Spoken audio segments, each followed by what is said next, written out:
Hi everyone, my name's David and I'm from Sydney in Australia. I wanted to say a really heartfelt thank you for all the work that PhotoWork Foundation has done over the years and continues to do. I haven't ever had the opportunity or privilege to receive a tertiary education at all or in photography, and through the podcast and the book I feel like I've been able to access this incredible wealth of knowledge and insight that I don't know where I would be able to receive anywhere else. I'm truly so grateful for that and I don't take it for granted. Sasha, the depth and generosity of your questions you ask, as well as the answers you receive from your guests, have left me speechless and endlessly inspired, so thank you for that. Congratulations on your 100th episode. I've listened to all of them so far many times, and if you choose to, I can't wait to hear you do 100 more. Thanks again. All right, let's do this. Peanut, if you're staying in the room, no talking.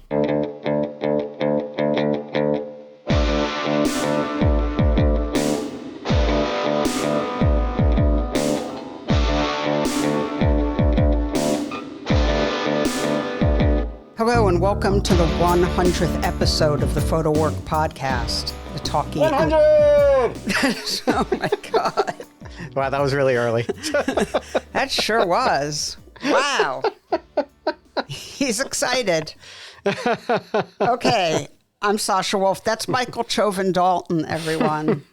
My partner. Hello, Michael. Hi, we did it. We did it. So Michael, yes, it is our 100th, and yeah, it feels like a big milestone. I know we sort of always feel milestones along the way, the first season, second season, whatever, but this definitely has felt like a big moment, and I want to just thank you so much from the bottom of my heart for being on this journey with me. You are the best. It has been my honor, my pleasure. Wait, hold on a second.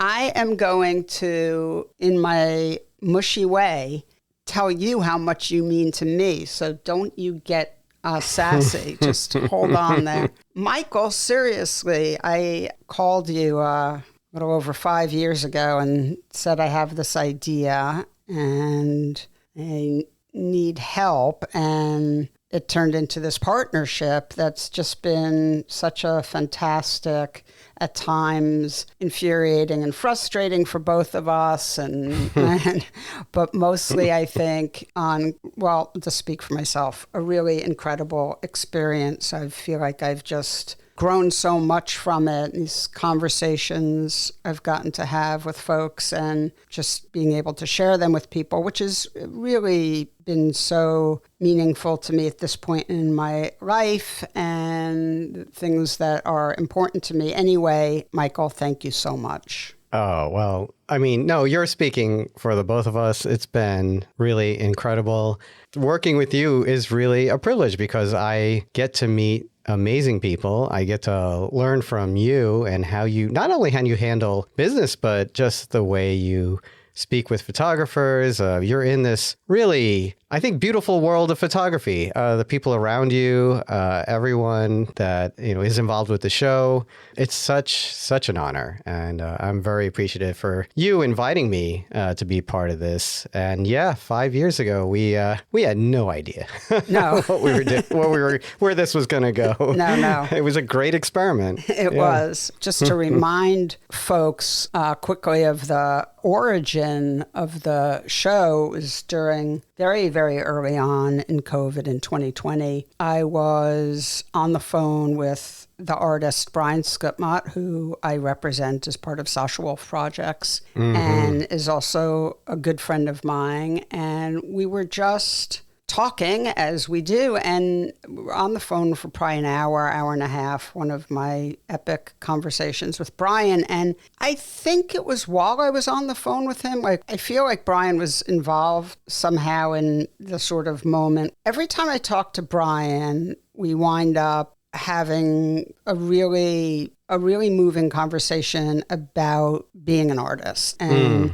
a lot about that process and a lot about specifics, as we call it, the practice, and ways in which there's the inevitable roller coaster ride. And I just realized that this is a type of conversation that I get to have with a lot of really wonderful people on a really regular basis. Brian was sort of central in that because he and I tend to have these epic conversations, but I realize I just am having these conversations all the time with such interesting people because as a former artist, recovering artist myself, it's like something that I guess I'm just really interested in. I mean, I don't know, it's just something that really fascinates me. And so I'm sort of always probing and really getting into it with folks. And so, I called you and I said, I have this idea. Obviously, it's not particularly profound or not profound at all, but I said, I have this idea. I think I could have some really great conversations while we're all locked down in COVID. And I have access to a lot of really interesting people that I think other people would want to hear from.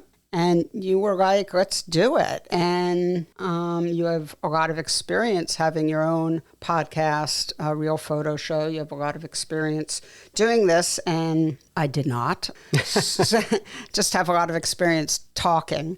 So, but one of the reasons why I was so on board was because you and I had a fantastic show together on your book, 40 Photographers. And that, I knew just from that show that, I was going into business with someone who knew what they were doing, but also had great ideas and thoughts on photography. So that was a no-brainer. Thank you. Well, with the origin story in mind, I want to, on this occasion, thank, all of our guests who have, made the show what it is, and especially Brian, who was our first guest. And, I think, having Brian do that was, a leap of faith. And I am so grateful. And really to all of our early guests who didn't quite know what they were getting into. So appreciative. And really to everyone who's come on since and continues to, and to the community of artists, curators, just anyone adjacent to the photography world who listens to the podcast and has come up to you and I separately and together to, share with us their thoughts. We're so grateful to everyone's continued commitment to the show and to our team, of course, Taylor Selsback, Numero Uno, and all our other advisors and supporters. So grateful. You all are just such an inspiration. So anyway, all right, I'm feeling a little emotional. I'm not going to lie. Yes. Let's tell folks about what we have for them today. Yeah. So we've had so many moments in the show where people have said such profound things, and we've just assembled some of them for this episode and broken down by the idea of community, origins, and editing. And also I want to mention we have had just an outpouring of people telling us their experiences with the show and thanking us, but also just how it's inspired them. So all along the way, we'll have clips from listeners and from guests who have sent something in to say something about how the show has impacted them. But we'll start with community, and in order of appearance will be Curran Hatleberg, Gillian Laub, and Carolyn Drake. And then we'll move to origins, which will be Keisha Scarville, Rahim Fortune, and Shirin Neshat. And then we'll finish with some thoughts on editing by Gregory Halpern, Todd Hido, and Ron Jude. And don't worry if you can't remember all those names in order, because I wouldn't be able to. They will be time-stamped in the notes, in the show notes. So as you're listening, if you want to just peek down and see who's speaking, just look at the timestamp.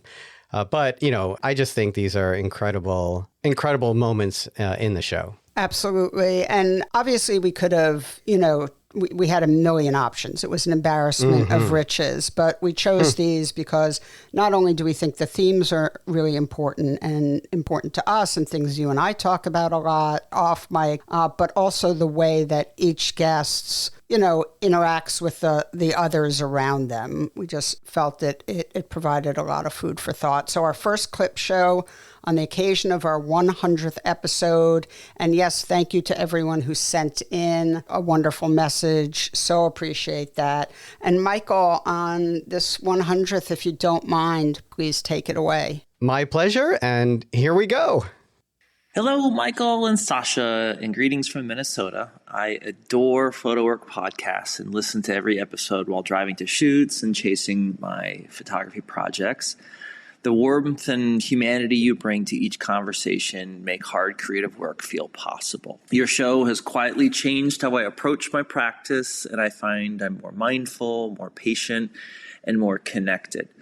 I will say a standout episode for me is episode 69 with Anna Walker-Skillman at Jackson Fine Art. That behind-the-scenes look that you discuss about the challenges of both showing and selling photography is the kind of practical, honest conversation photographers so rarely hear. You both emphasize with the real challenges of being a dealer and of selling work as an artist.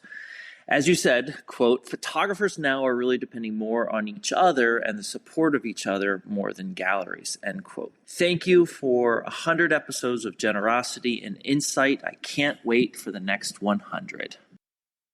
Hi, this is Todd Hido, and I just wanted to say congratulations to all the people at PhotoWork on your 100th recording. That's amazing, and I'm very happy to have been the subject of 2 of them, which was really a pleasure to do. And thinking of all those podcasts, you all must be 100 times smarter than before. Congratulations. I look forward to more.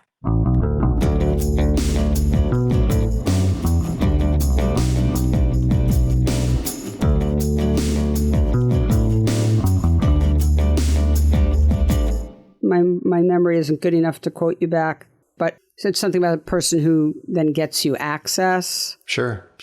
So how does that work practically for you? Like how do you meet that person who then turns out to be someone who, I assume what you mean is someone who's introducing you to other people? I mean, you're going into places and you're making these really intimate pictures.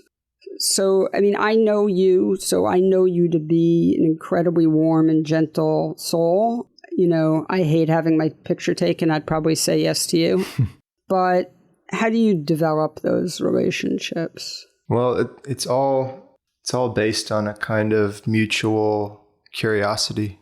I think all the pictures kind of originate from this moment of intimacy and vulnerability that we both have to partake in order for it to work. But in terms of meeting someone and sort of getting to the next steps of making the picture, there's no secret to how it happens. It's something that is just felt. Like you kind of walk around typically where people are going to be congregated or spending time outside, and I just walk up to someone and express interest in them. The camera is usually out at first just so that they know it's not some surprise later. So I kind of let them know nuts and bolts right off the bat, that I'm a photographer. I'm traveling around looking to spend time with someone, that I'm interested in them. And then, I'd love to take their picture and spend time with them. And that, putting it all kind of out on the table right away is a good way to cut to the chase, because, people will say no or yes immediately. And it just kind of develops from those points. This is just something I'm preoccupied with in general. I've talked to Skutmat about this quite a bit. Does it ever nag at you at all that the people who you're photographing, a lot of them are not going to be, I don't want to make assumptions, but I would think a good percentage of the people you're photographing are not going to be really familiar with the language of fine art photography, and they can't, well, not that they can't, but they might not be your audience. I mean, I don't want to sell people short, but I also want to just, it's something that nags at me in what I do, this sort of disconnect between, the subjects and their familiarity with the visual language that, we're sort of seeped in. And so how can they also be a viewer of the work? I mean, do you ever think about that? I don't know if that just was so convoluted. I was just tripping over myself to not be offensive in any way, but... No, it makes sense what you're saying. Yeah, sure. I definitely think about it. There's a lot of disconnect in terms of access for viewing art in general. So yeah, it certainly crosses my mind.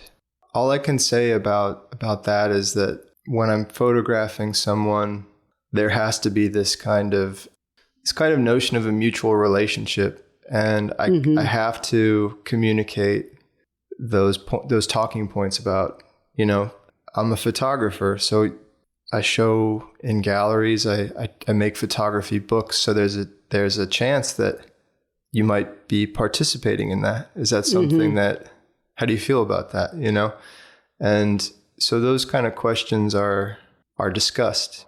For what it's worth, a lot of the people that I spend time with, I will bring them back prints, and there's some kind of closing of the circle in a nice way by doing that. And then also it varies with people's like interest in the pictures once they have them, which is kind of interesting. There's one photograph I took of it's a kind of a still life of these watermelon that are sort of covered in bees. I know the picture really well. They used that for their Christmas card. This was like a farmer, so it's like, oh, fantastic. There are these little things where the pictures live in a different way, I guess, than, outside of the book form or the gallery wall, that maybe has some meaning.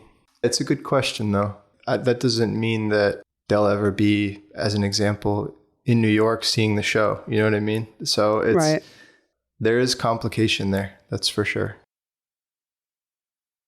Also, you wind up making this just extraordinary feature documentary that I urge people to watch. It's called Southern Rights. It's on HBO. And it is an incredible film, Gillian. I mean, I had seen it before, and I rewatched it the other day, getting, ready to talk to you. And my mind was blown because of, this incredible combination of your warmth and just your big-heartedness mixed with your incredible aesthetic sense. I mean, so beautiful. There are so many shots in that film that are so staggeringly beautiful, and I really believe, of course, helps people stay involved in this difficult subject. I mean, that's so often what a beautiful piece of artwork can do, is sort of seduce you into, so you stay there and then you tackle what's difficult. But anyway, sorry, I could just go on and on talking about how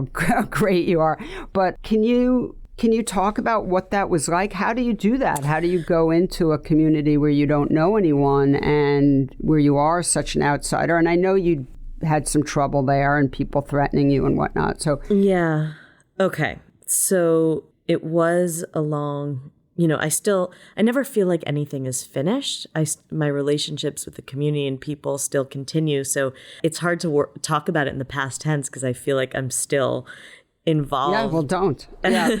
But anyway, look, I was very conscious and aware of the fact that I was an outsider. And I feel like with that comes a great responsibility to do right and to also constantly question yourself about going in. And at first, when I spent time in Montgomery County, I wasn't sure about my place, and I didn't ask direct questions because there were some people, I remember some of the white families were like, this isn't about race. I don't want to talk about race. This isn't.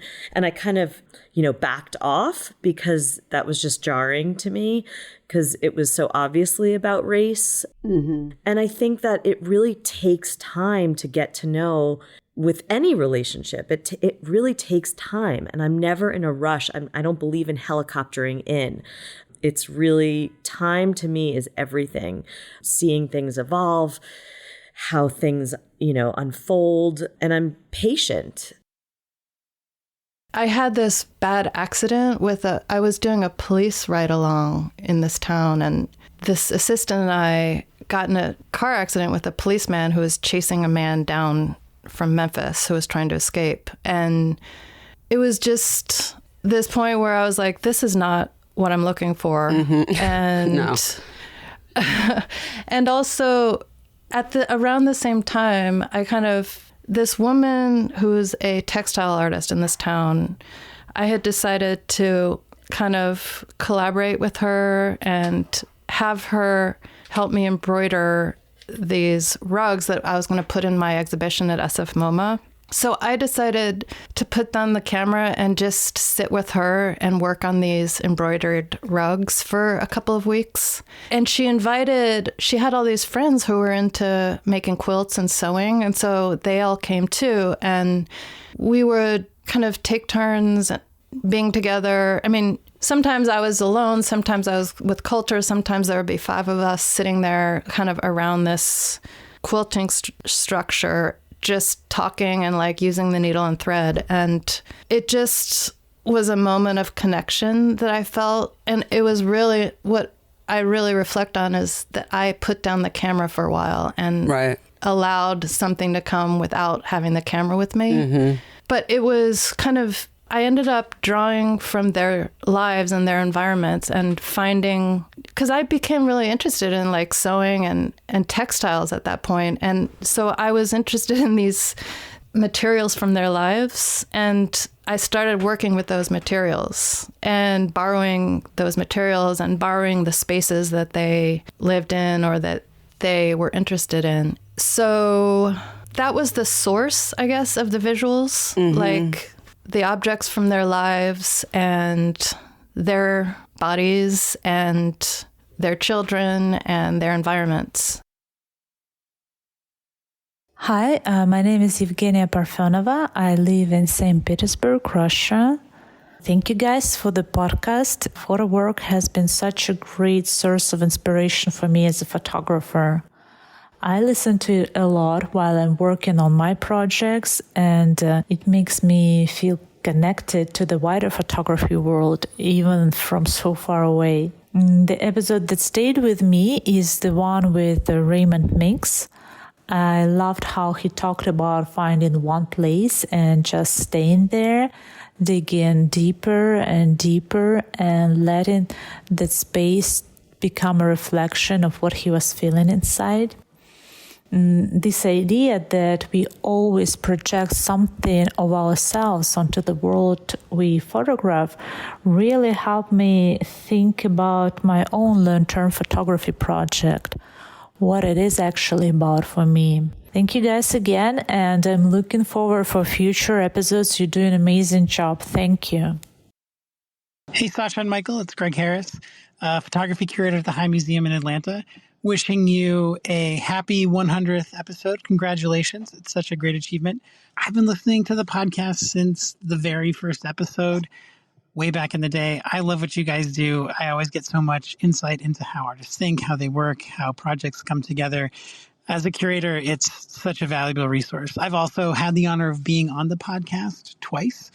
And Sasha, you're an amazing interviewer, and your questions are so provocative and makes me think about what I do in a different way. And I don't know, I love what you guys do, and I'm so happy that the podcast has been going on so long, and I, can't wait for the next 100th episode. Congratulations.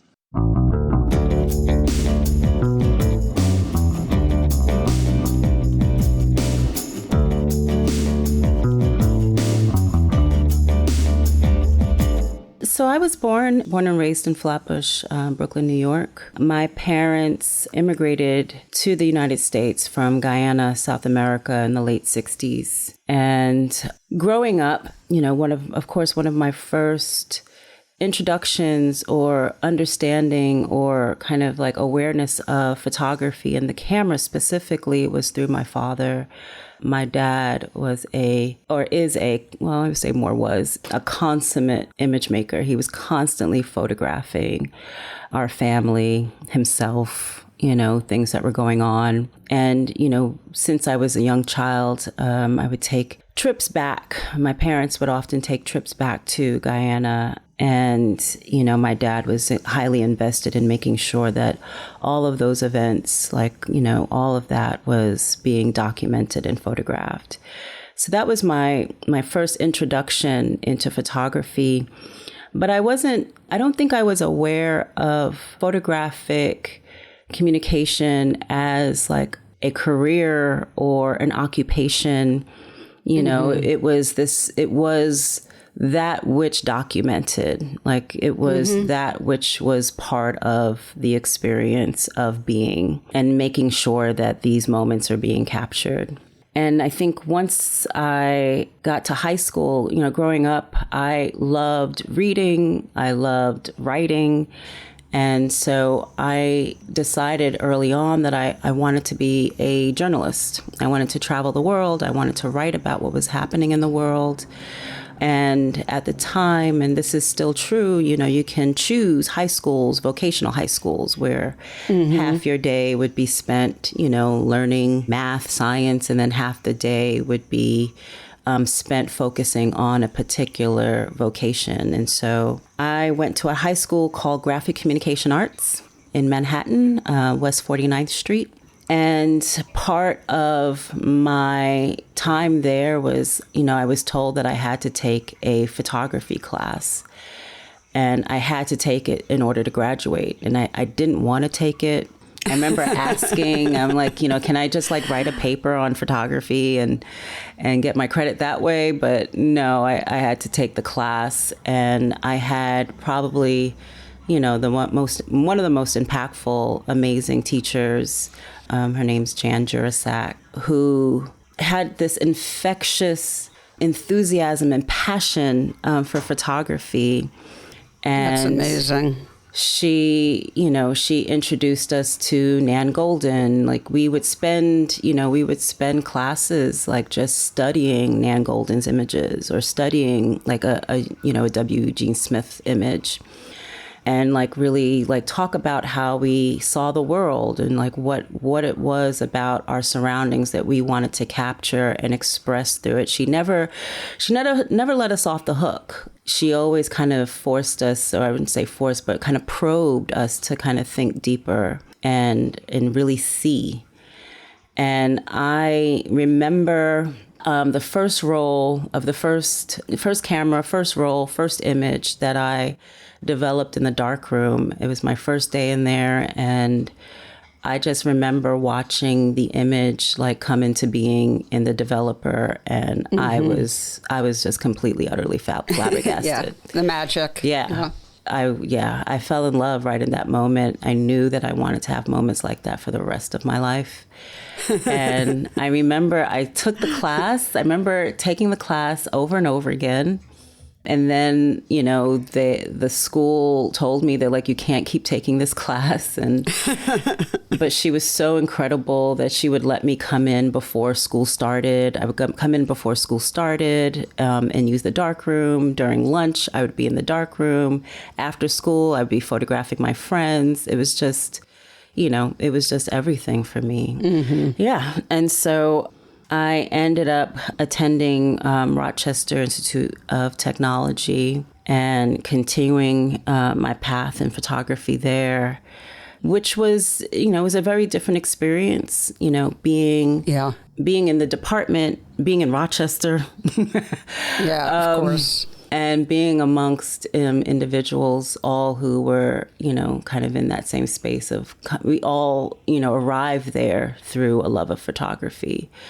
And so, it was not an easy experience, if I'm being honest. It wasn't an easy experience for me, but, I remember getting there and they told us, you have to choose a particular aspect of photography to study. Mm-hmm. And that made absolutely no sense to me. And I remember I was like, I don't understand. Why do I have to choose? I'm interested in all of it. And so I remember choosing, but then taking classes across the board. Mm-hmm. So, yeah, what did you choose? I ended up, people are always surprised when I say this, but I chose biomedical photography, which does not. Yes, that is surprising. Which I found out, I was actually speaking to a student at RIT last week, and I found out that that department does not exist at RIT anymore. But I remember having to make the decision, and I was like, wow, that's so fascinating to me. And I chose biomedical photography. There was something about this kind of marriage between science and photography, but also all of these different realms that photography allowed us to enter into and see, that I was really fascinated by. You know, it was something that I had never heard of and never experienced. But so, yeah, that's what I chose as my major. But I would take class, like I doubled up on my credits. I would take fine art classes, ad classes, lighting classes, ophthalmology classes. It was across the board for me. Do you think that concentration is that something you sort of shed afterwards, or does that have a place in your practice now, do you think? I think, less didactically. I think like one of the things that we learned was, and it was there was this kind of strict line, which I imagine, you know, is the same for photojournalism, documentary. Like there are certain things that you have to be mindful of. But there was a very strict line where, you know, like the image was in service of showing and learning and teaching something about the body. Mm-hmm. And so there was no space, even though that was the thing that I was most interested in, was like the space of what else can we learn? Like what expressive gestures can we bring to this?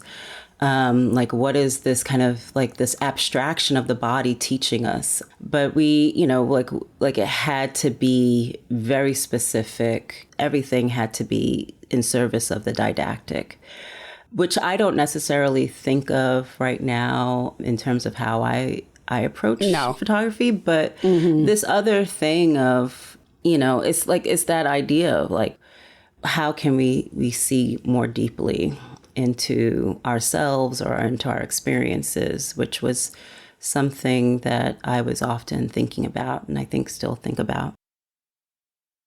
I was working at kitchens in Texas, kind of like in my early 20s, my first years on my own. Music had slowed down for me, so I wasn't doing as much music. I was more just, you know, that's the period where I started maybe just taking film photographs of friends and, you know, very amateur, just snapshot things of just photographing friends at, you know, a party or at the skate park or at my apartment. Then a job opened up at a local lab and I saw that and I was like, wow, I'm a line cook right now. Like developing film sounds like a really cool job. Like this would be incredible if I could get this. I think I went to like the interview in like a suit or something, like really like I have to make sure I get this job. And they call me back and I get the position. And by the way, it's sort of amazing because this couldn't have been that long ago, 10 years ago or 2015. Yeah, I mean, yeah. I'm shocked there's still a lab. In Texas, we got 2 labs in town. Okay. in Austin. There's 2 labs that still operate. One is like old school Noritsu machines, and the other one is an actual dip and dunk lab. So they got 2 spots there, and there's a pretty big, you know, demand for film processing.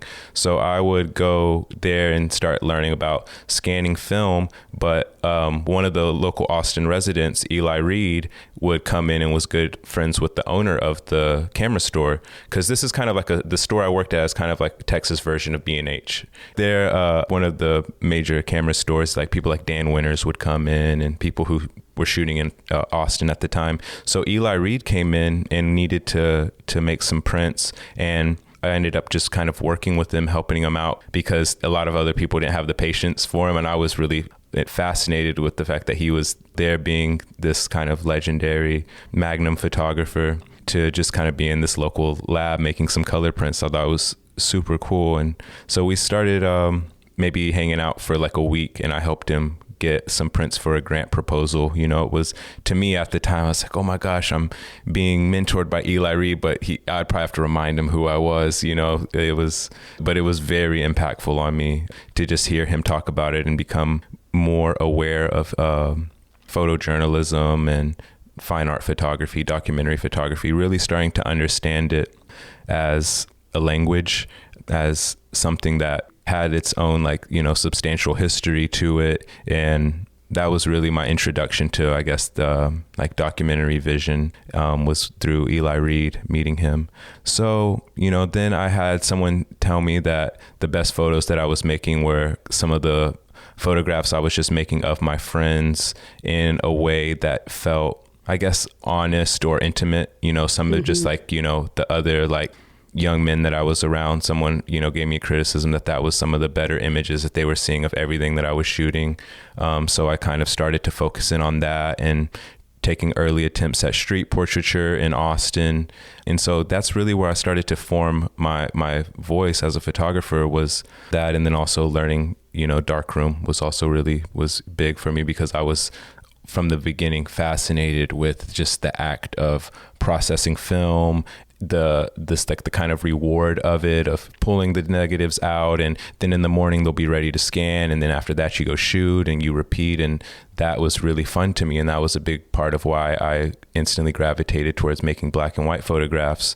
I mean, the material part of it I know is very important to you, and I relate to that. So, in some ways, when people switch to shooting digitally, it's harder for me to understand really just from that sort of standpoint, because the materiality, the touching of things, of film, of chemistry, of, all that is, to me, as it is, I know, to you, so much a part of the process that's engaging and interesting. Let me ask you, you had to have been really starting to look at work at this point. I mean, even when you just said sort of in passing that you're starting to take sort of street portraits, obviously you had to have been looking at things to even know what that is. So what are you looking at this point? I think some of the early influences that I was seeing at the time was things that were just on the Magnum website. I would go and look at Eli Reed's work, and then it would be, you could see Martin Parr, and you could see Alex Soth, and then also a current of, photographers on Instagram, primarily an account called Street Etiquette, that was doing kind of this classic style portraiture and lifestyle photography of young people in Brooklyn. And there was a couple of short films that came out that were, at the time, it was almost like that scene was almost like a 60s revival, like the way that the people were dressing. There's artists like Leon Bridges, and there was very much this thing of like reclaiming of historical. And so that was also another current that was starting at that time. Yep. So those two things kind of married was also like, now the way that I was photographing my friends was maybe a little bit more informed, that I was, had gotten my first medium format camera and was processing my negatives and was looking at Eli Reed's work and was looking at Bruce Davidson's work and kind of understood. But I think with street portraits, it took a long time, and it's something that I'm still learning about my relationship to that. But I think at the beginning, it wasn't super informed. Maybe also like Renika Distra or like, August Sanders tribute, kind of just try to put someone in the center of the frame and just think that it's going to make a good photo. And now I know that there's so much more that goes into saying something with the photograph, where maybe at that time it was about just learning how to approach people and make photographs of people that I didn't know. But I think that was, mostly what was informing those early attempts at making images. I'm really fascinated about the hiatus that you took from art making after Berkeley, and what exactly happened, if you don't mind my sort of probing here a bit. What exactly happened when you went back to Iran? You hadn't seen your family for 11 years. You go back to Iran, and something happens to you. You wind up, I think, producing Women of Allah. Yes. Which really put you on the map, just to use dumb art world lingo, but really made you quite famous. And we can talk about that series, and I do want to talk about it. But I really, really want to know, was it a lightning bolt? Yeah. Was it something that sort of dawned on you a little bit each day? But what happened? Because this is a podcast that's, our listeners are primarily artists, and I think that's just always fascinating to really understand when you've had a quiet period or a period where you're not making art at all, and then you're inspired. Obviously it's different for each person, but how did it happen for you when you were in Iran? And first I have to explain that, my work at school, I would say, was quite mediocre.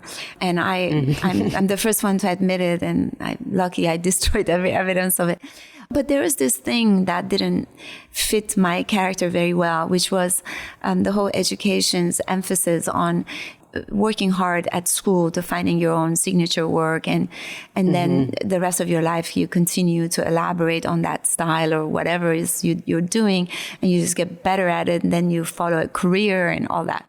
Well, first of all, I have a hard time with mediocrity. I think it's better not to participate in any field of culture with anything that it's potentially mediocre. The second thing is, I don't think that artists are born talented. I think this is not something that comes from your intuition, that you're somehow are given a gift and you're going to school because that gift has to come out of your brain into the studio on some canvas.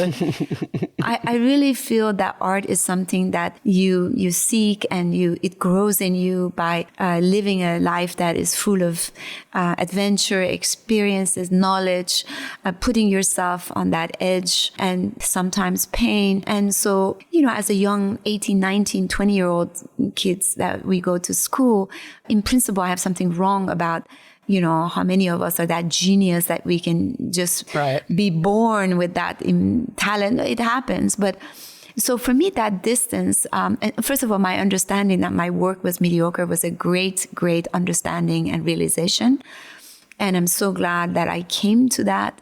The second thing, when I came to New York, I worked for 10 years in a not-for-profit organization called the Storefront for Art and Architecture, where I devoted my life and time to other artists, architects, and thinkers' work. And that became my true education and an incredible exposure to minds and people whose work was really based on lots of research and information. Hardly anyone I met was making work that was purely intuitive.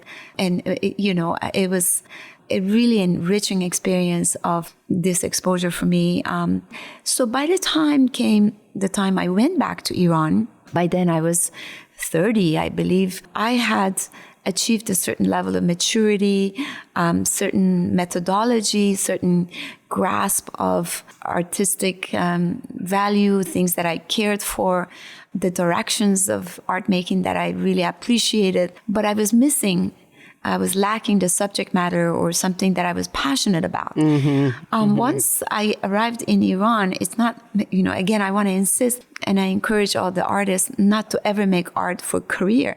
I was there and I felt so fascinated, at the same time terrified by what had transpired in Iran during my absence, that I started to go back, every year for at least 2-3 years. And all of this, when I came back to New York, I felt that this relationship had to somehow continue even while I was in New York. So making art that reflected on what my findings were in Iran helped keep that fire alive. Even though I was now married to an American Korean man, I had a child, and I was working at a not-for-profit gallery, but I had now this niche, very private one, that I could just continue to think and read and work and research about these subjects that I had faced in Iran. All of this culminated in Woman of Allah. But again, these were not intended as an artistic move or career move. It just happened that a person saw something I was playing with and said, "Oh, I'm interested in showing it." It's like, "You are?" And I only have 2 pictures, And it was, I always felt that when they said, "I'd like to talk to you about your work," they were talking about the storefront, not me. And somebody finally said, no, I'm talking about you. But I said, "I've only made 3 photographs." So this was really my blessing, the fact that I didn't arrive at the art world by seeking success or climbing the ladder or even any ambition, because I pretty much resigned to the idea that I would never be an artist. So it happened just accidentally. And then from then on, the evolution of the work and the career just happened very organically. Hi, everyone. My name is Franco DeLeo. I'm an artist and a photographer from Toronto, Canada. I found PhotoWork last year, right after finishing my first solo show. And I believe it felt like I really needed something that would help me feel connected and part of a community. I wanted to continue to explore new artists and get inspired, and it was exactly that for me. There's so many incredible episodes and quotes that I've collected and wrote down, but one that really stood out to me was from Curran Hatleberg, and He said, talking about how it always feels miraculous when something works out, because when you're in the trenches making your work, it never feels like it will. And that idea of having blind faith in your intuition and trusting that there are no wrong answers has been so encouraging for me. As a queer artist, hearing Jess T. Dugan and David Benjamin Cherry talk about queer identity and queering landscapes and queering spaces has given me a language and helped me feel like it was putting words into feelings that I had. Just want to say, Sasha and Michael, what you've created is so meaningful, and I'm so excited. I've discovered you, and I'm looking forward to another 100 episodes. Thank you for everything. Love you guys so much. Hey, Sasha, it's Rahim Fortune. Congrats on 100 episodes. Keep up the great work. I know I speak for many when I say we've spent a lot of hours listening to your podcast in the dark room or while editing. We love you.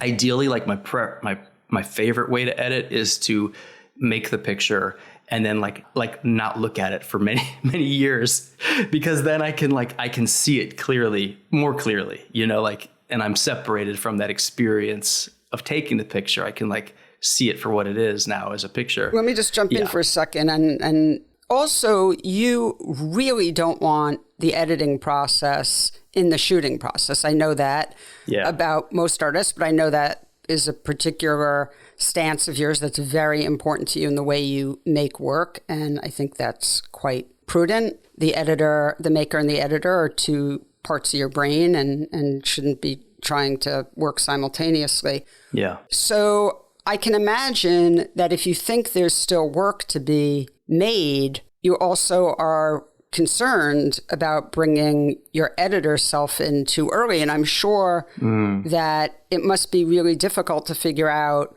when. At one point, did you go from just shooting Zizix to starting to direct Zizix? Yes, I'd say. I think I would say that there were these periods of time where I would go back, because I was living on the East Coast. I did move to LA for the last year to work on Zizix, but there were a good 5 or plus years of just going back and forth. And so when I would go back to the East Coast, I would look at the work.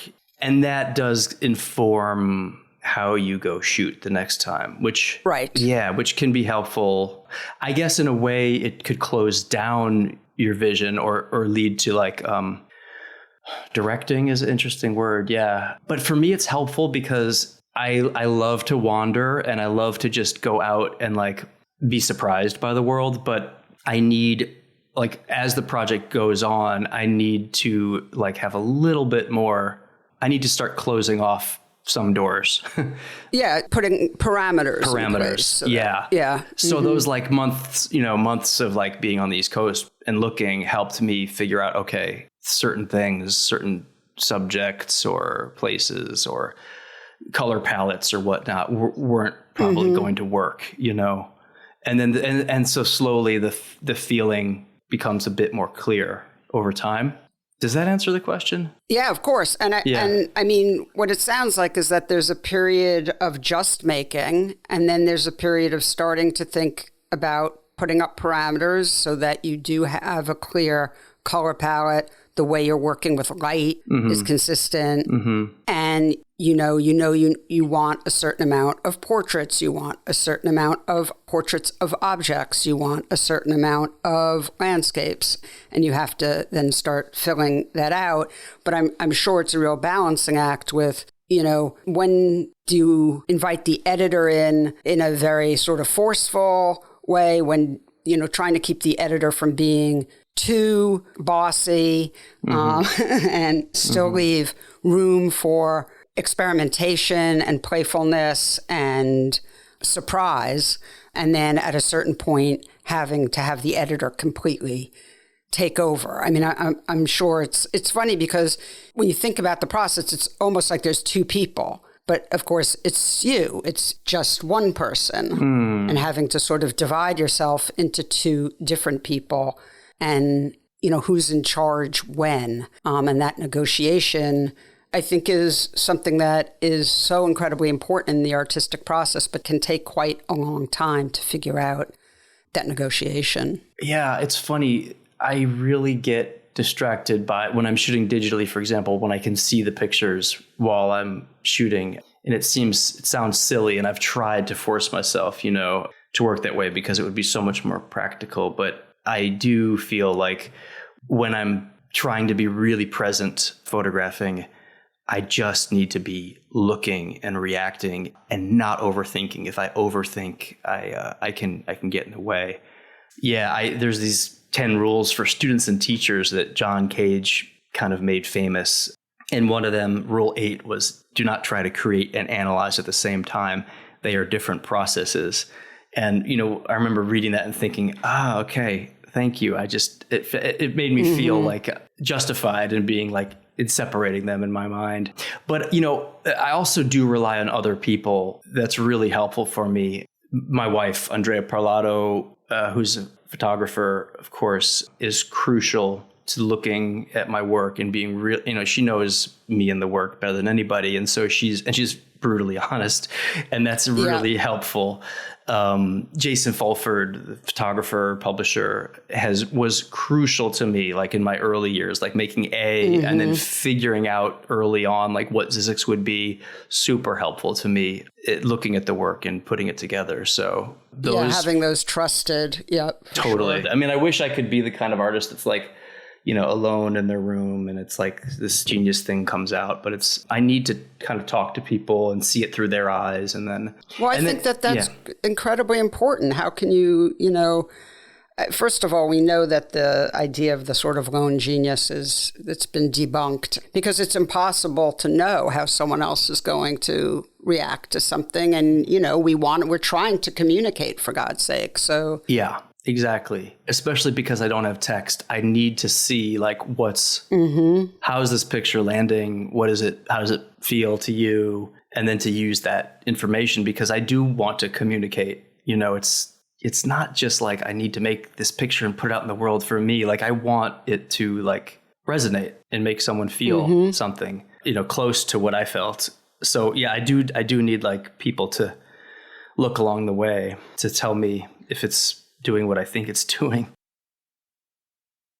And I would think also, particularly with a sort of retrospective book, because it's not like you're just handing a publisher, like your first book, House Hunting, is really tight. It's one body of work. It's not that there's not a ton to do in terms of sequencing, editing and sequencing, but I would think you'd really have to have a very special relationship with someone to collaborate and trust them on something that has a much larger scope, like Intimate Distance. Yeah, definitely. And the thing that's interesting is, like, for me, I like all the books I've made prior to this, everything I've done with Nazreli Press, which is my publisher for many of most of my monographs, is that I do the editing and the sequencing, and that's something that like. And I have like the total input on that. And then, and it was really different working with Aperture. And then where there was like, there's like a whole entire staff of people that make those books. And I found that, I had to get used to that a little bit because, but I also like knew well enough and thought, very highly of Denise's ability to edit, is that, and then also she made this workshop book. She was like, knew everything about my work. And, right. and she's like, a steel trap for that stuff. And so she just, it was natural. And then we had, one of us had come up with the idea that we would do it chronologically because we're trying to figure out how do you sort the pictures and not have them look like, my other books, which often have a mixture of portraits, landscapes, like night shots and things like that in them. Like, there had to be some kind of a form to it. And so the chronological is how it was laid out. And then it just made all the sense in the world. Then once we did it that way, it just kind of, because it laid itself out basically. And then, if you didn't like the way pictures came together and there was something in between them that wasn't quite right, you could just pull that picture, or maybe it was redundant, or whatnot. But the thing I like about that book is you see how an artist, like for me, I always love looking at the process of another artist. I go to lectures all the time. I'm constantly interested in learning more. And so when I made that book, I definitely wanted it to be, to show the actual, like how I worked. And I'll never forget the first time, like this is like 20 years ago, when I had scanned my pictures into like my prints into my computer, and all my photographs are chronologically numbered because that's how I just did my roll of film. And, like way back from when I lived in Boston, till now. And so there's a chronological number. So the pictures just dropped into place. And all of a sudden I looked at this like folder and I'm like, wow, that's my whole entire career in order.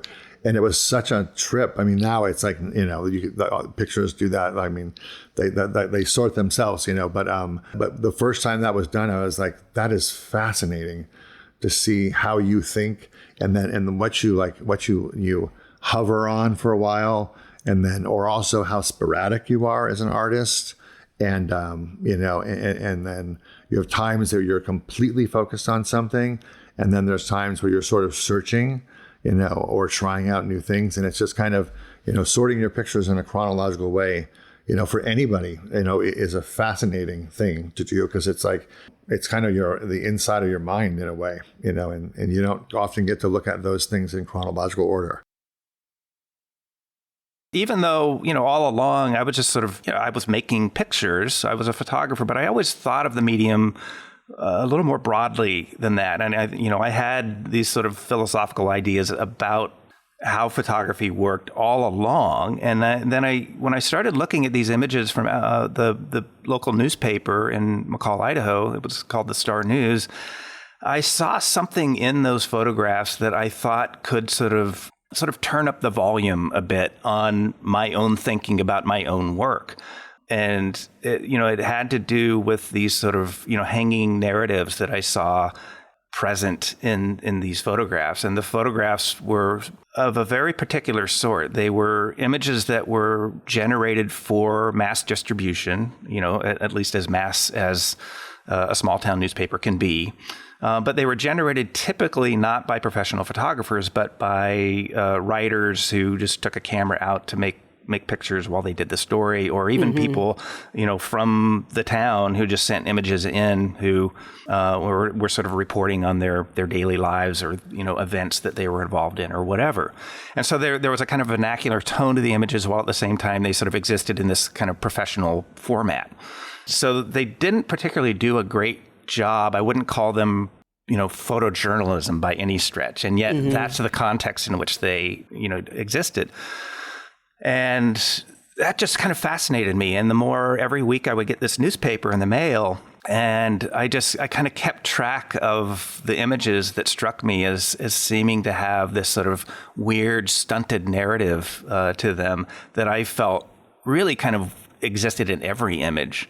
And I kept thinking about, how can I exploit that? And so, like I said, it was a number of years of collecting these and thinking about them and trying to figure out, how do I do this? How do I use these before I sort of settled on the book format? I've said this before. I feel really fortunate that was the first book that I ever made, because what it really did for me was it sort of really made me look at and think about and try to understand the structure, the sort of narrative structure of the book form, and particularly as it pertains to a certain type of photograph, in a way that I think if I was dealing with my own images, I would have been sort of favoring, the concept that I was working with, or the sort of strictly visual aspects of the images. I think I would have edited things very differently. And that taught me how to deal with my own photographs when I turned my attention back to that and started making books of my own work.